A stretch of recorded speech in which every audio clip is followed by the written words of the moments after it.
అనుగ్రహింపబడను.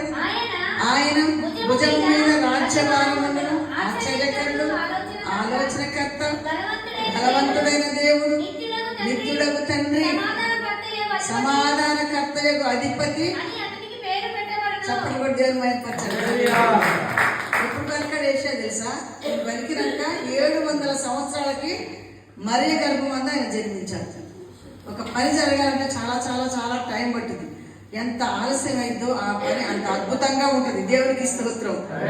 ఆలస్యమైందని కంగారు పడకండి. ఎంత ఆలస్యమైతే అంతగా ఆ జాకెట్లు కుట్టమని అనుకరించాం అనుకోండి. అంటగా వాళ్ళు కుట్టేవాళ్ళు నువ్వు అడావిడి కుట్టమంటే కుదరం అమ్మగారు, మేము టైం తీసుకుని కుట్టారు.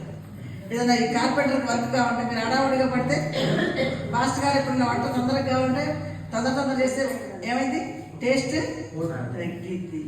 ఏదైనా సమయాన్ని తీసుకుంటామో అది చాలా చక్కగా కుదురుద్ది. దేవునికి స్తోత్రం.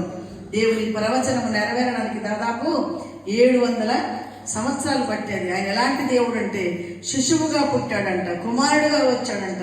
ఆయన భుజముల మీద రాజ్యభారం ఉంది. ఆశ్చర్యాలు చేయడానికి, ఆలోచన చెప్పడానికి, బలం మనకు ఇవ్వడానికి, నిత్యం మనతో ఉండటానికి, మనకు సమాధానం ఇవ్వడానికి, దానికి అధిపతిగా ఉండటానికి ఈ లోకానికి వచ్చారు. గట్టిగా చెప్పండి.